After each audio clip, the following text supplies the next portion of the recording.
কাঁচকলার মুইঠা রেসিপি। তো hello everyone, welcome to my পার্নাস kitchen page. আজকে আমি তোমাদের সাথে কাঁচকলার মুইঠা রেসিপি শেয়ার করব। সেই জন্য আমার লাগছে কাঁচকলা আর আলু। আমি এখানে 3টে কাঁচকলা নিয়েছি আর আলু 2টো নিয়েছি, মাঝখান দিয়ে কেটে প্রেশার কুকারে সেদ্ধ করে নিয়েছি।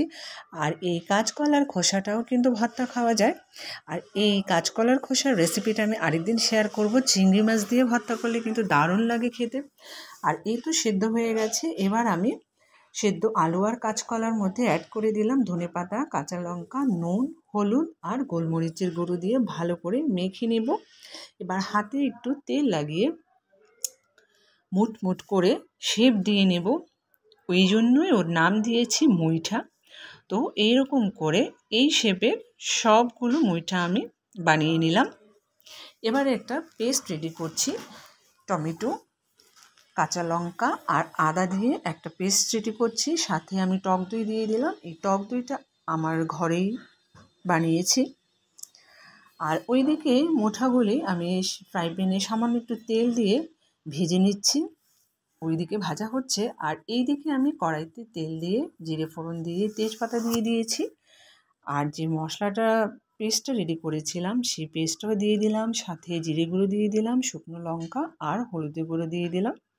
এবার নেড়ে চেড়ে নেব। নেড়ে চেড়ে নেওয়ার পর সামান্য একটু চিনি দিয়ে দেব। চিনি দেওয়ার পর মশলাটাকে ভালো করে কষিয়ে নিতে হবে, খুবই ভালো করে কষিয়ে নিতে হবে যাতে মশলার কাঁচা গন্ধ না থাকে।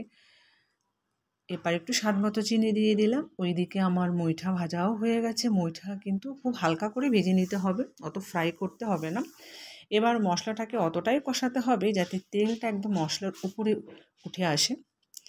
এবার আমি পরিমাণ মতো জল দিয়ে দিলাম। জল দিয়ে দেওয়ার পর আবারও একটু ভালো করে নেড়ে চেড়ে নেব। জলটা যখন ফুটে উঠবে তখন আমি এক এক করে মুইঠাগুলো দিয়ে আবারও একটু রান্না করে নেব। মুইঠাগুলি দেওয়ার পর অত নাড়াচাড়ার দরকার নেই, সামান্য করে একটু সাইড দিয়ে নেড়ে চেড়ে দিলেই হবে। এবার দেওয়ার পর আর খুব সময় লাগবে না মুইঠাগুলি দেওয়ার পর। এবার একটু ধনেপাতা, কুচনো ধনেপাতা দিয়ে দিলাম। বাস রেডি হয়ে যাবে কিন্তু আমাদের কাঁচকলার মুইঠা। আর এই কাঁচকলার মুইঠা খেতে এতটাই টেস্টি হয়, যেদিন রান্না করবে এটা ওই দিন মাছ মাংসের কথা ভুলে যেতে হবে। তো আমার রেসিপিটা যদি ভালো লাগে লাইক কমেন্ট শেয়ার করে পাশে